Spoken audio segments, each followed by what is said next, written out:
You know, the Game Awards is a massive undertaking, and this year it was particularly challenging to pull everyone together to make tonight happen. But whenever I was in doubt, what kept me going was a belief that we had to be back on the same stage as last year to give one man a moment he was robbed of. Of course, I am talking about Hideo Kojima, the creator of Metal Gear Solid and tonight's industry icon.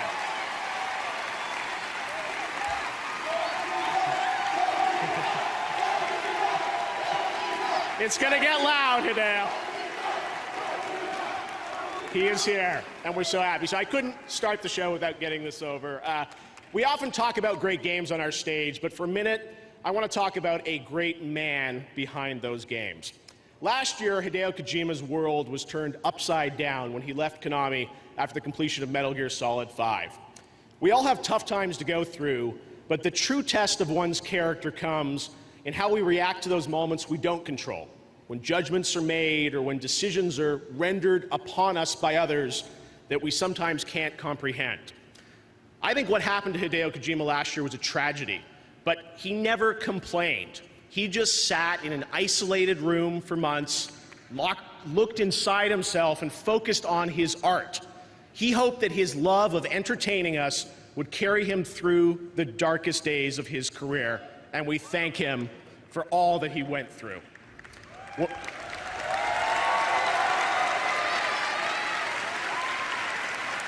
you know, when I've questioned things in my own life over the past few years, I've drawn strength from seeing firsthand how Hideo dealt with this inflection point of his life. He is one of the most principled, loyal, and ethical men I have ever met.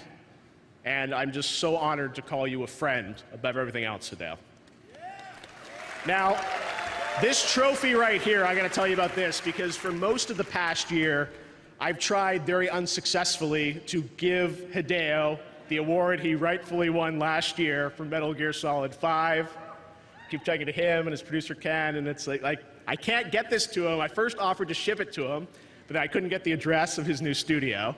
Then I said I'd drive this myself out to Las Vegas to personally hand to him when I saw him in February, and he politely declined that. And I soon found out why. He is such a principled person that eventually word came back to me that Hideo just said, "Jeff, I can't have that blood on my hands." He had to move on. And today, Hideo is rebuilding his life in his studio with our support.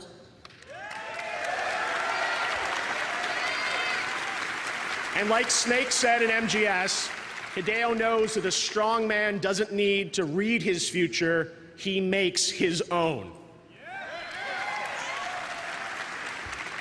Hideo, tonight it is finally time to give you one of these. You're one of the most deserving men to have one.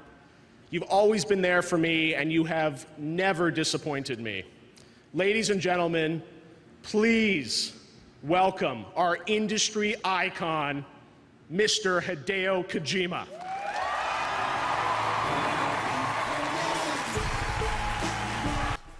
Should I be touched or embarrassed? Probably embarrassed. Come to think of it, when's the inevitable breakup between Hideo Kojima and Jeff Keighley going to happen? Well, we are over 4 years after the release of Metal Gear Solid 5: The Phantom Pain, a game that I personally thought nothing much of. I'm planning to revisit Metal Gear sometime next year because they were my first videos and they are honestly kinda terrible, as I was still finding my footing. But that's for another debate. Look forward to it next year, most likely after I do Castlevania Symphony of the Night, which I'm getting to, slowly. But that's another topic. Back on topic, let's focus on Kojima for a bit before we cover the main game. I'm sure you all remember the Konami vs. Kojima controversy from a few years ago that Keighley mentions in his oh-so-tearful speech. This is what I've since learned about Kojima. Metal Gear Solid 5's budget was reportedly around $80 million, and the game was still not finished. It made its budget back in one day, which was pretty good, and supposedly this game's cost well beyond that, what with Kojima hiring Hollywood-level actors to do his roles. And Troy Baker. No offense, Troy. Let's look at who he's gotten for this game. Norman Reedus, who is known for Walking Dead, Leah Sedal, I don't know how to pronounce that. What was she in? She was in Spectre? That mediocre James Bond movie? Oh, man. Lindsay Wagner, Guillermo del Toro, Tommy Earl Jenkins. Kojima has always wanted to do Hollywood talent for his games. David Hayter can attest to that. No, I mean, I had to re-audition. They made me re-audition for Metal Gear 3 to play Naked Snake. They made me re-audition to play Old Snake. And the whole time they were trying to find somebody else to do it. I heard that Kojima he asked one of the producers on Metal Gear 3 to ask Kurt Russell if he would take over for that game, but he didn't want to do it. Kojima seems to like being a celebrity. He's all about the high life, taking his actors and actresses into expensive diners.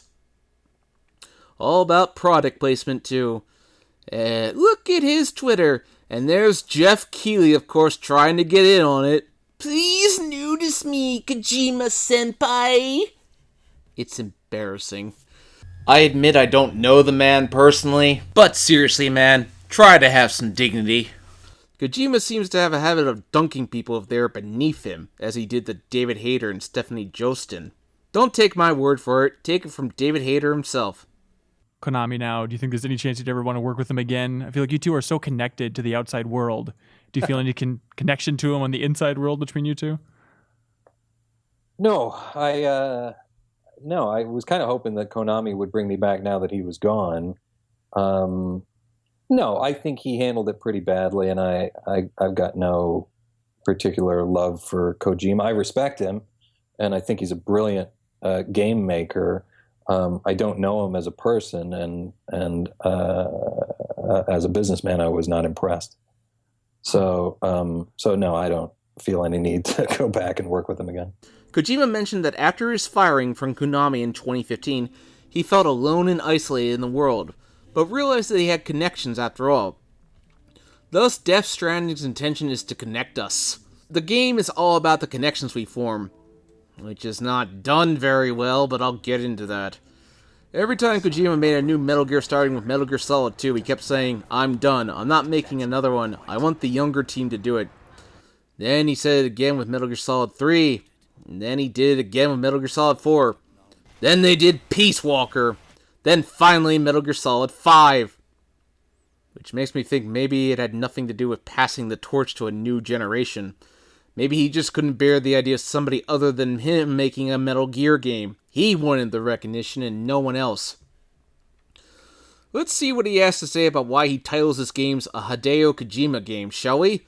I'll read the quote. 33 years ago in game industry, the game dev team was formed only 5 to 6 people, creating the concept ideas, writing the story and specs, drawing the mop pen, the graph paper, helping dot draw, inputting the data directly, managing the flag, constructing simplified language by logic, compressing binary number image, conducting all the directions, and even writing the manual script. And then I had to do business management, producing and promoting. Even when the team got bigger and the task was subdivided, my way of making game didn't change. In indie style, I get involved myself with the game creation from upstream to downstream. That's a Hideo Kojima game. In other words, me.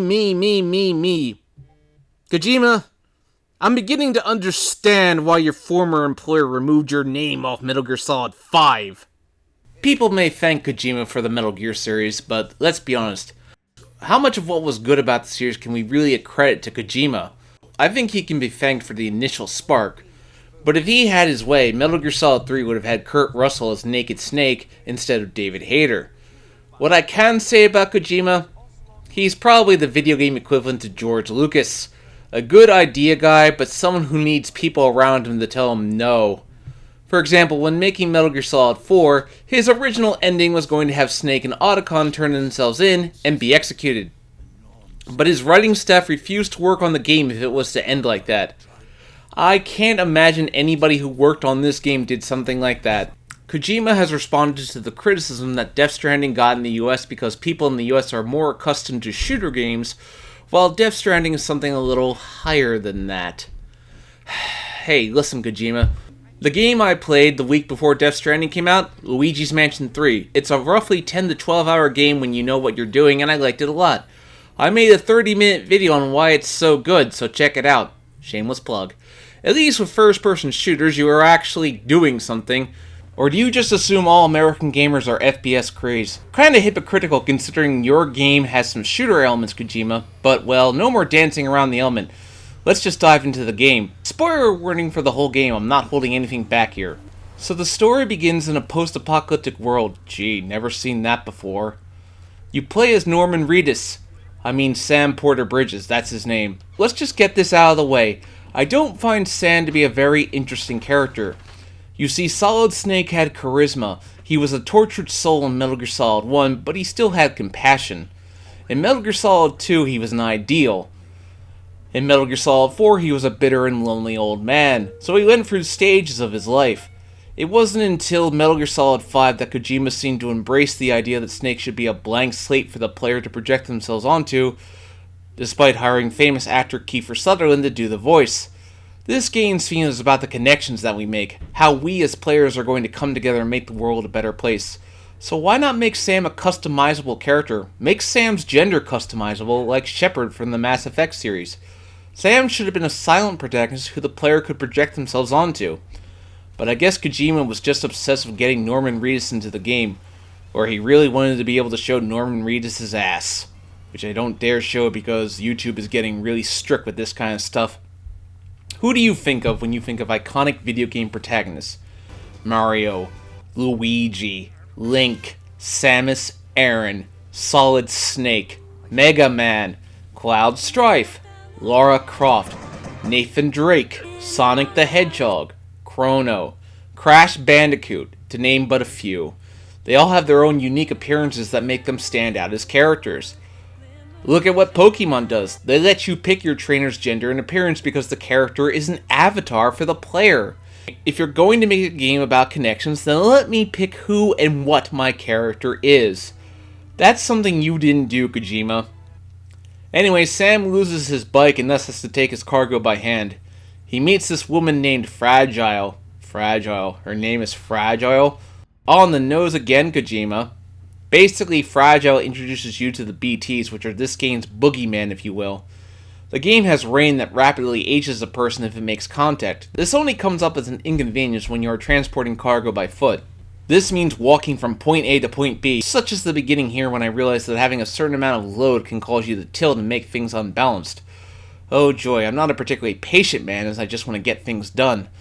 That means going across rocky terrains, lots and lots of rocky terrains. I just hope this isn't the standard for the game because this can get really tiring. So I deliver the goods and head out, and find that the corpse is to be delivered to an incinerator. You see, corpses have to be incinerated or else the BTs can use them to destroy the world. Sure, okay, all I can say is that I'm an hour into the game and I've barely played.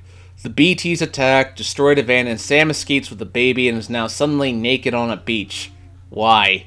You do not comprehend Kojima's genius! That was the intro! So anyway, Sam wakes up in a room where Dead Man talks to him. Dead Man basically serves as your link to the UC of A. The exposition in this scene is beyond boring. Talking heads abound. But he wants Sam to go speak to the president, which sets up the basic plot. She's apparently Sam's mother figure. This is told via exposition instead of showing it. Show, don't tell, Kojima. There's Die Hardman, who is probably the best character in the whole game. So Bridget basically tells Sam that he needs to put America back together. You see, Kojima has always been political, and I agree that the goal is noble, but I don't think the game does that theme very well. So you are willing to help me? No, I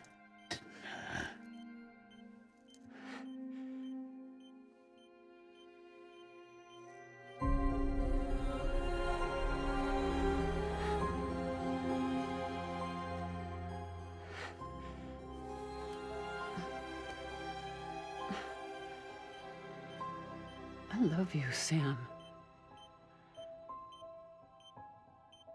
I'll be waiting for you on the beach.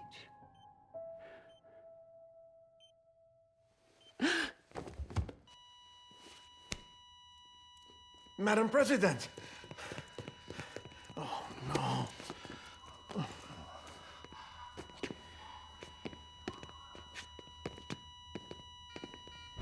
Doctor, we need your help. Yeah. Unfortunately, this leads into one of the most annoying parts of the game. Sam must take her body to the incinerator. This sets the tone. You, as Sam Porter Bridges, are a delivery boy. Alright! I'm a delivery boy! Oh, if only I could have Fry's enthusiasm. Carrying a body is very different from carrying cargo because Sam's weight is just not accustomed to it. Also, I want to point out that the marker that's supposed to give you the fastest route sometimes leads you to places that you can't climb, or can't go through, like a force field. Oh, nice. Let me ask you something. Does this look fun? So whatever the case, I dumped the body in the incinerator, but Sam decides to keep the baby with him. The baby seems to serve the purpose of allowing Sam to see when the BTs are coming. Basically, whenever you enter a BT area, that's when the game really slows down. You have to move while crouching and also hold your breath so the BT doesn't notice you. If you get pulled in, you can fight them off, but if you get pulled in, you have to deal with a BT. The only thing to do at this point in the game is to run like hell, up rocky terrains. Anyway, sometimes you can find ropes that will help with climbing down tough structures that other players will leave. Of course, Sam can trip and fall when that happens.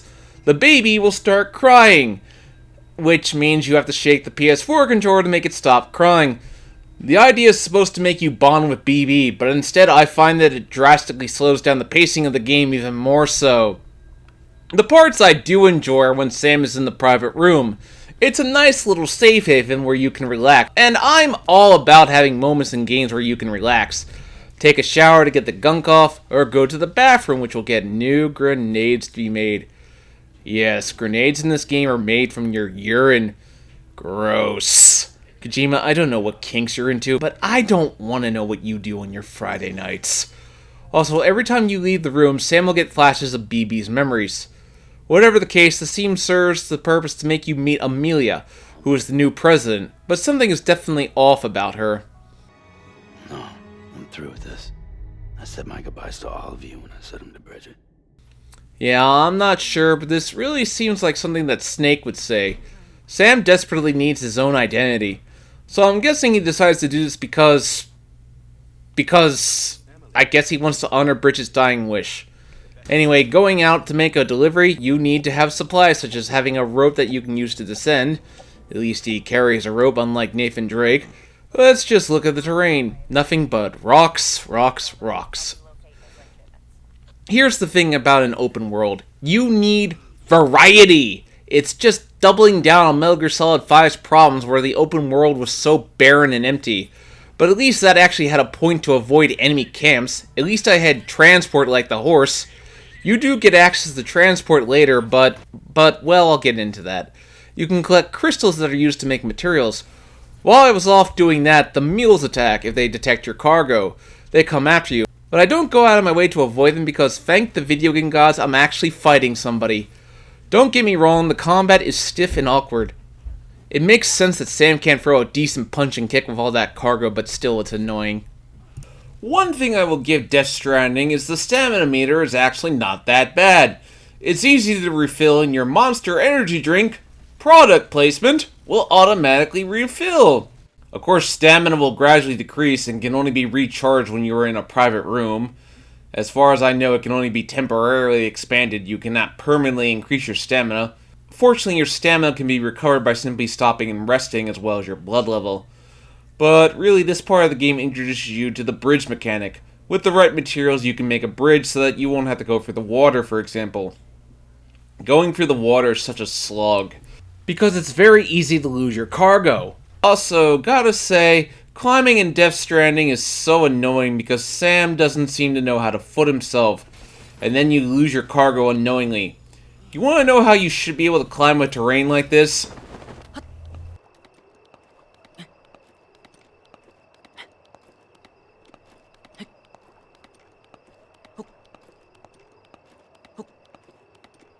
One thing that I was doing wrong that I didn't recognize was that whenever BB cried, it wouldn't stop crying because I was shaking the controller way too hard.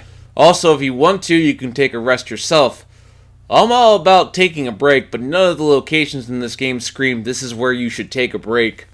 Of course, when you carry too much cargo in addition to whatever tools you think you might need, Sam might not be able to carry it all. You have to press the left and right triggers to make sure Sam keeps his balance. Also, one thing I noticed at this time is that your boots will deteriorate over time, and if that happens, well, you will start to bleed. I guess all those rocks will make your feet bleed. Gotta rub that salt in our wounds, Kojima? Fortunately, getting new boots is not that difficult, but still, it's an ever reminder of how much walking you have to do in the game. You can pick up lost cargo and deliver it to its destination, or leave it for another player, and I didn't go out of my way to do this, I just found it distracting. The idea is good, finish a cargo for another player, but here's something I think the game didn't do well, and this is why I feel that Sam should have been a customizable character. Have other actual online players be exploring the world with you. Take the Dragon Ball Xenoverse games. You see other player characters roaming the world doing their thing while you're off doing yours. Let me build a team with other people, so that way we can focus on where we want this bridge to be built. So we can focus on building the roads together. Make this a customizable world that you and the players can build together. But because Death Stranding is a single player experience, that type of interactivity is lost.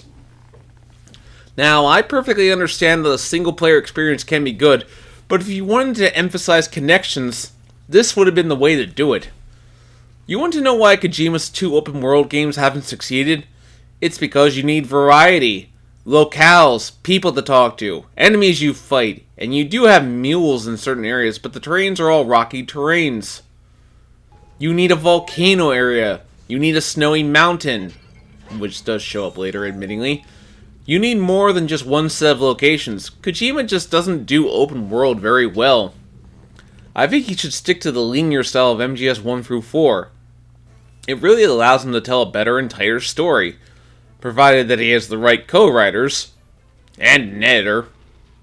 One thing that's so annoying to do is that sometimes you arrive at your destination, but realize that in your impatience you left the order back in another area, so you have to go all the way back to where you dropped it. But I finally have a bike, which is a nice thing to have, no more traveling on foot. Unfortunately, the bike doesn't do much good when you're going through rocky terrain. Not only that, but when you come across an area with a BT, a vehicle isn't going to do you much good, as they'll lock onto its location right away, and the bike will sink, which basically means you lose your package unknowingly, because they drag you down, and then drag you off somewhere far away from your package. Then you reach your destination, only to realize you don't have your order, so back all the way you go to get the order. At least the order is marked on the map so you know where it is, but it just adds to the padding of the game. If Sam is killed by a BT, he basically ends up in limbo. Basically meaning you have to guide yourself back to the living world, so he's basically immortal. When you're fighting a BT, another player may appear to provide you weapons that you're lacking. That's not a bad implementation of the building bonds of other players. Or sometimes your order can get destroyed, which is an automatic game over. How wonderful. This is the Eastern District of America, so I wish I could see leftover remains of the monuments of America like the Washington Monument or the Lincoln Memorial. Do some world building here. Anyway, back on topic, in order to access the next district, it's here that you meet Higgs, who is the main villain of the game. Voiced by Troy Baker, who must be in every video game ever, or at least all the major A games. You have to fight the first boss, a giant BT. Use your urine grenades to defeat it. So that's the first area of Death Stranding down, and now it's off to the Central District. So Sam talks to Fragile about the BT and Higgs, but it's time to cross the border. Once again, we get more dialogue of Amelie talking to Sam when he was a kid on the beach. This is meant to emphasize the connection Sam has with Amelie, but the dialogue is so chunky, you seriously need to trim this down to the basics of the cutscene. Get the point across. We used to play together a lot in this place.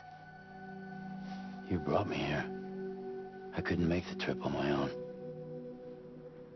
So long as you have a body to return to, you can't come and go as you please. Yeah, got it. Let's just say, Kojima doesn't know the meaning of the word subtlety.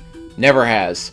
Watching Sam go up steps with a full load is incredibly awkward, but fortunately here you gain the ability to fast travel to other cities by using the fragile jump. About time I got access to that, nearly 10 hours in. More clunky combat with the mules. At least at this point you get access to active skeleton to augment your physical capabilities. It comes in handy. Fortunately they're operated by a battery, so recharging them is no issue. But it makes Sam look like he has baggy pants. Really big baggy pants. And then there's times where you have to sneak into a mule camp and steal back cargo. Sneaking around doesn't do much good since you get caught relatively early. So your best bet is to fight them off. Oh, have I mentioned that I hate that Sam can't swim too well? He just paddles to the left and right awkwardly, and it's very easy to lose your cargo. At least the slow motion hits are kinda cool, even if it is clunky to imagine Sam being able to fight with all that cargo on his back. If you pass out, all your cargo will be stolen, and that means having to go all the way back and steal it. Anyway, you have additional standard orders that you can do, and you can send a bot to do it for you, which is good because I don't have time. Anyway, stop and see Fragile where you get more information on her backstory with Higgs. Once again, the explanation of show, don't tell falls into play here. At least Metal Gear Solid had flashbacks so you knew what they were talking about. I'm going to get into my biggest problem with this game's story later, but I'm totally at a loss here. One thing I get access to here is the bullet gun, which ties up mules, which is nice and good. It's a way to take them out. You're encouraged to not kill living, breathing humans, or else you'll create a conduct for the BTs to invade the world. The game always does give you the option to find player-made safe houses, which is a nice touch, I admit. But then comes my least favorite part of the whole game, the junk dealer. You see, the junk dealer is angry with Bridges, as he believes them to be responsible for the death of his girlfriend. I'm sure it's all a misunderstanding. But then you have to go find the girlfriend who is living with her adoptive mother. Then she comes up and starts talking, and it's very clear that English isn't her first language. Oh, and the junk dealer is Jeff Keighley. I think. He's one of these characters. Because of course he's in the game. Gotta get noticed by Kojima somehow. So your goal is to now go back to the junk dealer the way you came while carrying the Chi-Ra artist. Carrying a human is much different than carrying cargo, and that means going back through the BT area because, of course, there had to be one right there. I'm beginning to think I should have just taken it out so that the area would be cleared. Of course, the Chi-Ra artist keeps talking to me when I really don't want her to. You just keep quiet and let me do my job. Thank you very much. The dialogue between these two is so agonizingly bad. Oh god, it's worse than Raiden and Rose. Anyway, they decide to get married. Why? You barely know each other. Anyway, we have roads to travel with a truck. Huzzah! That don't go the full way, unfortunately, so eventually you'll have to get out and travel the rest of the way on foot. Oh, and the mules can disable your truck, forcing you to get out. How very nice. Ah, the open road. Out on the open road. I would play the Goofy movie song, but I don't want to risk getting flagged for copyright. Ugh. Oh hey, it's Conan O'Brien. How did they get Conan O'Brien? Did he just want to be in a Hideo Kojima game? Anyway, I'm near the next city and... What? You mean to tell me every time I go into the city a bomb will go off and I have to go to Fragile to get disarmed? Oh, fine. I have to go all the way back there? Ugh, and I don't have a vehicle. More backtracking. How absolutely wonderful. So Fragile gives you the bomb and you have 30 minutes to deliver it into the ocean before it goes off. Of course, the truck isn't really very reliable, but eventually I got to the lake and managed to disarm the bomb. Not sure that would really work, but okay then. So now it's more backstory time, as Fragile tells how Higgs made her walk in timefall rain wearing next to nothing so she'd age faster. The goal is to make you hate Higgs, but I find Higgs to be a way worse antagonist than Skullface, and I didn't even think that was possible. Very poorly underdeveloped. So Sam goes back up, but finds himself in the middle of a war zone. That's random. So finally, you get access to guns, using assault rifles while you go from point A to point B. It's about damn time I'm actually doing something! After that weird sequence, Sam goes to visit Mama. She basically gives Sam more exposition and more backstory for her. Wait. And wait. Felt like forever. But No one came. They said air and water. Good God. Oh, and the junk dealer hates being married. I guess that's what happens when you jump into marriage right away, huh? Oh, they later get divorced, so I did that for nothing. Great. Just great. Anyway, now I'm going up mountains, making more deliveries, more cutscenes with Higgs, and Sam is always naked on the beach. Why does he have to be naked? So I'm going back through the mountains, and holy crap, there's snow. There's snow on the ground! Variety at last. Too bad going up the snow mountains is a huge pain. You'd think if anything they'd give you climbing tools to go through both of them. Going up, stop for a few seconds, let your stamina go back up, and then keep going. After an agonizing nearly 30-minute journey, my skeleton is out of batteries. My footwear is ruined. I need the rest in the private room. Only for the lady to not want help. Ah! Because she's not hooked up, I can't fabricate any equipment to make, so the best thing to do is find a safe house. Fragile jumped back to where Mama is, and now you have to take Mama all the way back to where Glockney is. Here's the problem. She's on the other side of the map, and Mama's all the way over here, and you can't fast travel while you're carrying cargo, or people cargo, so that means you have to go all the way back on foot, all over again. This entire process took an hour to do. So Mama convinces Lockney to help but dies in the process. Except not really, because Lockney absorbs her consciousness, allowing them to merge into one being. I don't really know how or why this makes sense, but I'm just gonna roll with it. Anyway, the baby is acting up. So Deadman appears, and they get into an argument on whether the baby should be considered a person or a thing. Then there's this really awkward scene where they have to talk in the shower so no one can hear them.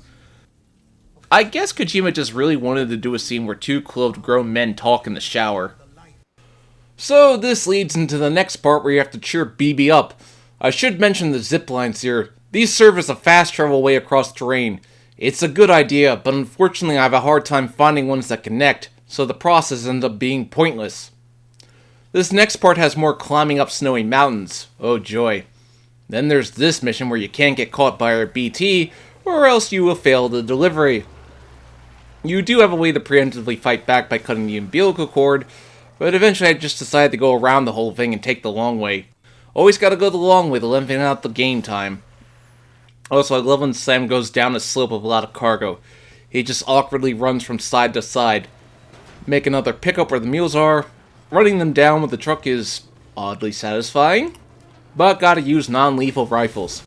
You see, in Metal Gear, you move like a snake, gradually planning out the room, getting used to the guard routes, deciding when you can make your move, or if you can take them out either lethally or non-lethally.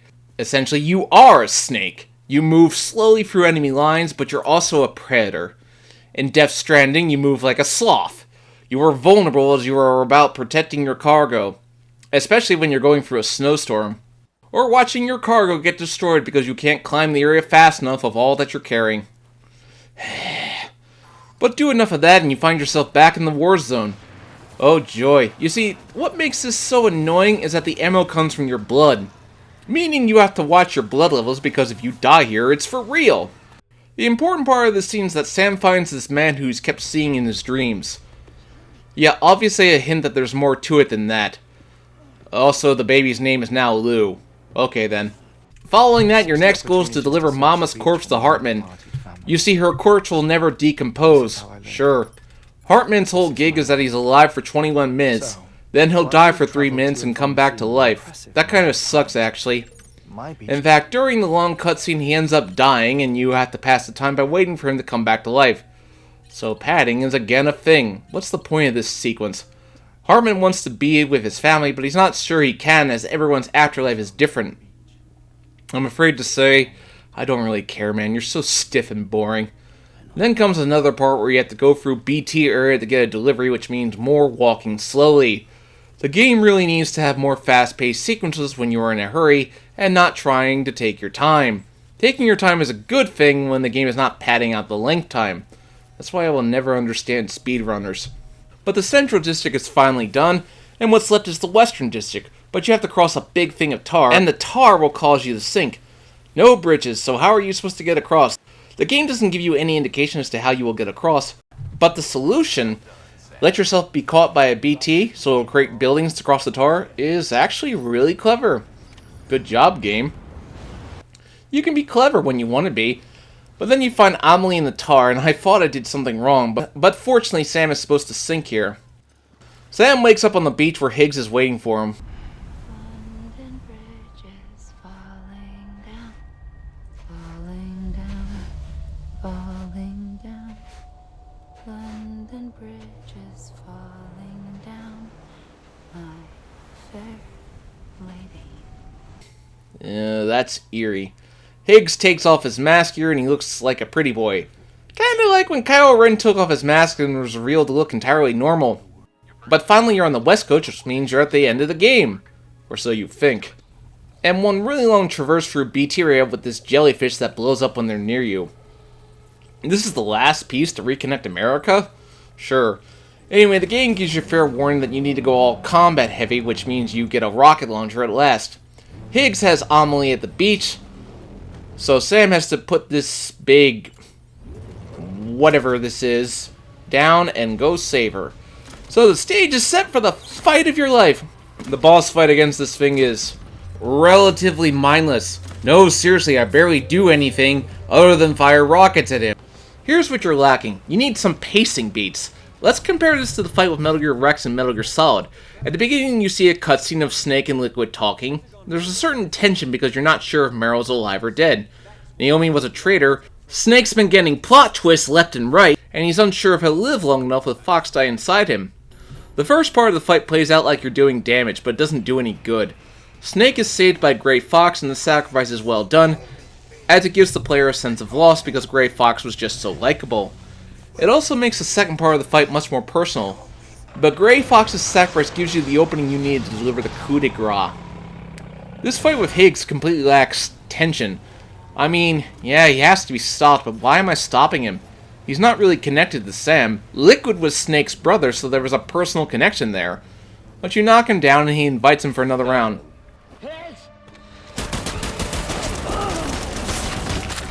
I'll see you on the beach for the grand finale. The way to get there is actually very simple. You just have to do a fragile jump to the beach to finally confront Higgs. What are you gonna do to her? Barely any emotion there, Sam. Higgs gives his typical motive rant. No matter what you, me, or anybody else does, humanity has a few 100,000 years left, tops. Why don't we just cut to the chase? Accept our fate. Let the creatures before us. You are so boring. Liquid, Solidus, Volgan, Ocelot were all much better villains than you. But finally, at long last, just you and Higgs. The final battle! But you have nothing to fight him with. For once in your goddamn life, make the smart play. And if you can't, then let's dance already. Try it. That's really it. You just run around, avoid his bullets, and punch him. Let's compare this to the final battles of the 4 Metal Gear Solid games, not counting 5. In Metal Gear Solid 1, you're fighting on top of the destroyed Metal Gear Rex while a bomb is going to go off, adding to the tension of the scene. In Metal Gear Solid 2, you're fighting on top of Federal Hall, as it tied in with Solidus' claims of how a new nation was born the day that George Washington took office. The final battle with the boss was in a field of flowers, symbolizing life's end, in this case particularly the boss. In Metal Gear Solid 4, you fight on top of the tanker while the sun rises, symbolizing the beginning of a new era, while 2 old men have one last moment of glory. This just doesn't compare. The only part I think I liked was using the strand to tie him up. How can I follow up that cool move? That just looks childish. But then comes the second part where Sam and Higgs have a fist fight, and this is more like it. You all have health bars to highlight the point. It reminds me of the fight with Liquid Ocelot in Metal Gear Solid 4 in a good way, actually. So Higgs is down. Fragile gets to make the most amazing comeback. What are you? Honey, you ain't nothing but damaged goods.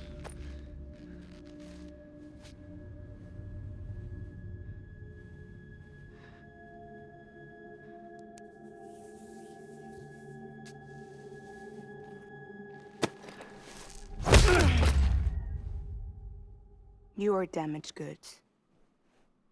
No, you. That was the best you could do? So now Sam and Amelie talk. Turns out Amelie is tied to the beach, so she was never actually real. Unfortunately, I don't feel much of a connection between Sam and Amelie. The bond is just poorly developed. So I'm Mario and you're Princess Peach. No. This is Mario and Princess Peach.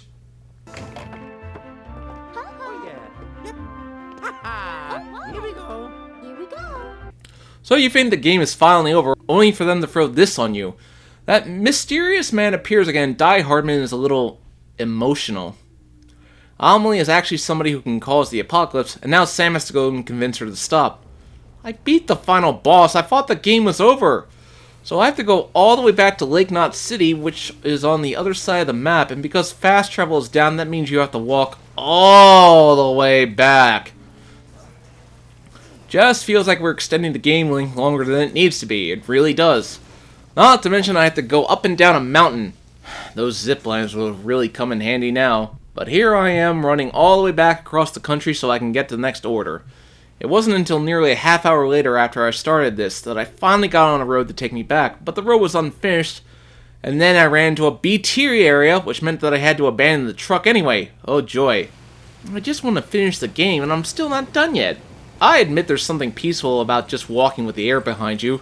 This game made quite the deal out of hiking, which is something that I can do in my backyard, thank you very much. But I finally made it back, only to be confronted by a storm, and I'm back on the battlefield. How nice. Gotta do this again, and this time the battlefield is really confusing to traverse. I guess Kojima couldn't go a game without saying, war is hell. All my problems with this scene play out the same way. Keep refilling your blood. All this stuff just feels like padding. The game really should have ended with the fight with Higgs, and in the same world it would have been. But the scene serves to show Cliff finally giving Sam that hug he wanted. As you can tell, my biggest problem with just Stranding, I really don't care for the characters. I don't care for their struggles. I don't care for their personalities. If they have one at all. What video games can do that other mediums can't is make you feel like you are the protagonist. Kojima succeeded masterfully at this with Metal Gear Solid 2, and failed miserably when he tried again in Metal Gear Solid 5, but that's for a revisit. But that just leads into more and more walking for the final area. If you really wanted to highlight the danger, you need some, hurry up, we gotta go. Hurry! You do have to fight one final BT, which at this point is pretty mindless. Death Stranding is a pretty easy game, all things considered. But with the final BT down, it's time to confront Amelie. You say goodbye to your cast of underdeveloped characters. Basically, the idea of this scene is for Sam to stop Amelie from killing everyone. The intention is noble, but the execution is a little shoddy. Of course, the game doesn't give you a choice. You have to hug her instead of shooting her, which is just, yeah, talk the monster to death. So it's meant to be peaceful, and I think it has good intentions. So finally the game ends. I never noticed how small the font was in this game. It really needs to be made much bigger. But oh no, this doesn't end the game yet. Sam runs for a few seconds on the beach, sits down, Amelie circles him, delivering more exposition. The process goes on for an hour. An hour. You know, Metal Gear Solid 4 wrapped up the whole franchise in a little less than an hour. This game just goes on and on, hammering in the same themes. We get it. You made your point. Just wrap it up. I believe William Shakespeare said it best. Brevity is the soul of wit, which means don't waste my time. The credits roll at last as you keep walking. Oh god. At this point I'm asking the question that I never ever want to ask myself when I'm playing a game. When does this end? That's never a good thing when you're playing a game or watching a movie. Okay, game's over. Or not. Just keep doing this. Seriously, cut this down. Cut it down. So finally, Die Hardman is president, which is good. Is the only character I like. I'll admit Die Hardman's actor really sells the emotional turmoil about Cliff. So you think the game is over, but the baby died, so Sam has to deliver it to the incinerator. You've got to be joking. Okay, fine. One last mission, and then we can be done with this. So I reach the incinerator, but Sam gets another flashback, and the game continues for another hour. So the flashback reveals that the memories that Sam was seeing were not Lou's, but his own. He was the test baby that just comes out of... Oh, I don't really care anymore. Basically, it was a complete tragedy that led to Sam existing. Sam apparently goes back in time and speaks to his father. Oh, God, I don't care. Just end game. End! So Sam decides to resurrect the baby. It's a girl, which I kind of assumed wasn't really a big twist. And finally, at long last, the credits roll. Good God, that was a journey. Oh, those two got back together anyway? Gah! I will admit I think Death Stranding's themes are to be admired, but it just fell so short of that. There's something about it that feels undercooked, and that's disappointing. Kojima needs other talented people around him to keep him in check, otherwise you get a game like Death Stranding. The idea of uniting the world is a good theme, and one we should strive to, but the game just felt empty on that promise, because no one on my server really came to my aid. This is why this should have been an area like Dragon Ball Xenoverse. Let me form connections with other players. This game didn't do that to its fullest capability. Maybe you had a different experience than I did, and that's great. I won't knock you if you like this game, but it just wasn't for me. Honestly, what I recommend you do? Play Astro Chain for the Nintendo Switch. It features much of the same plot and is around the same length, reconnecting the world, healing it from an apocalyptic future, but the characters are way better and more memorable. It's oozing with charm and it's just a blast to play. So if you only have to play Astro Chain or Death Stranding, play Astro Chain. It's worth it.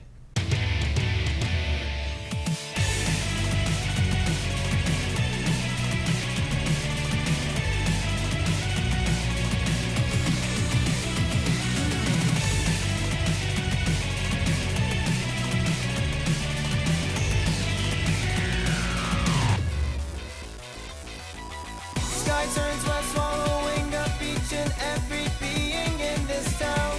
Hopes, hearts, everything is falling down. Far away in the skyline, crowd of apparitions crawling around. It's calling, growing louder. Are we the future of this burning hell? It's a fight for a paradise, fight for our lives. So keep holding on until we break the spell. Free yourself, reach for the light in darkness and despair. If there comes a time when you are falling down, I'll be your savior. I'll be your savior.